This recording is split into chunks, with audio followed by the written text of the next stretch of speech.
This is just a sample of the audiobook.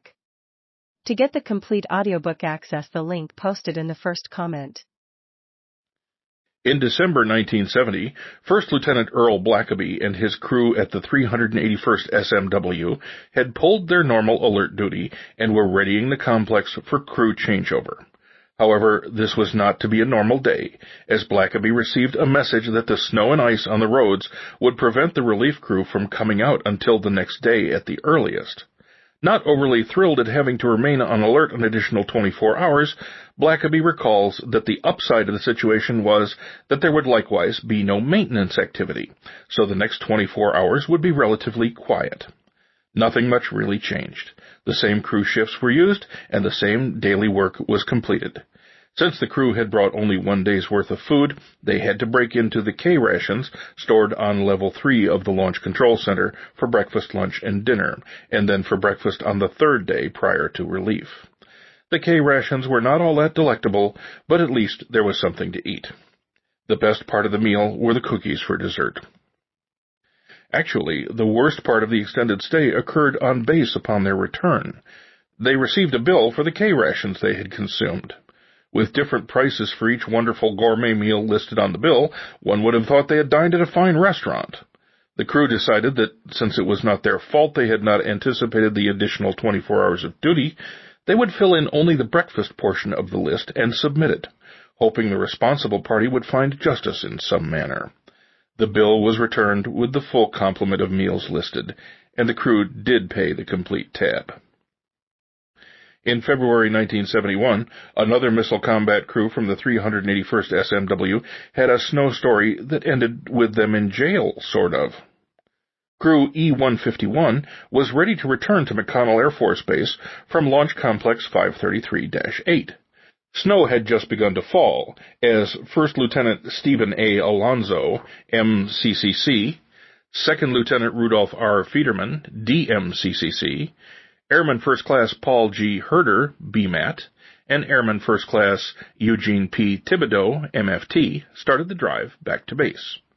The crew made it as far as the Kansas Turnpike, and then spent the next 9 hours in a toll booth as they watched the snow pile up to a final accumulation of 24 inches.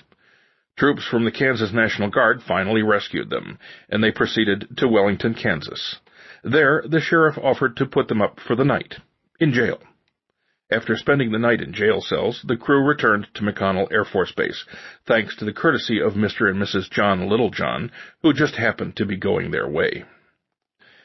Actual modifications to the launch facilities were not routinely a task for missile combat crew members.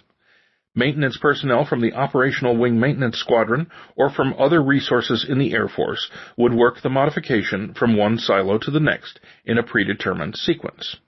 Sometimes the seemingly routine work would have humorous, or so it seemed afterward, consequences.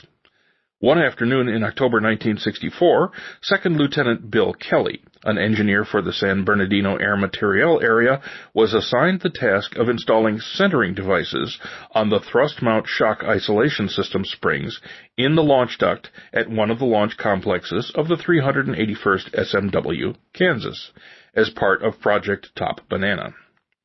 The vertical spring component of the thrust mount shock isolation system was 30 feet high. Kelly and a technician were perched in a tree climber, a platform suspended by a single cable wound on an electric winch that was mounted on the underside of the Level 2 work platform above one of the thrust mount shock spring units. The platform allowed the workers to traverse up and down the length of the spring as needed to install the centering devices.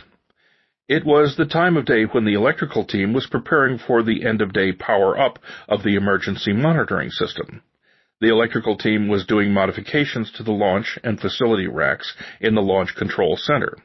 On any given day, the power-up procedure was different and hair-raising. Kelly recalls being at the top of the spring unit when the lights went out in the launch duct.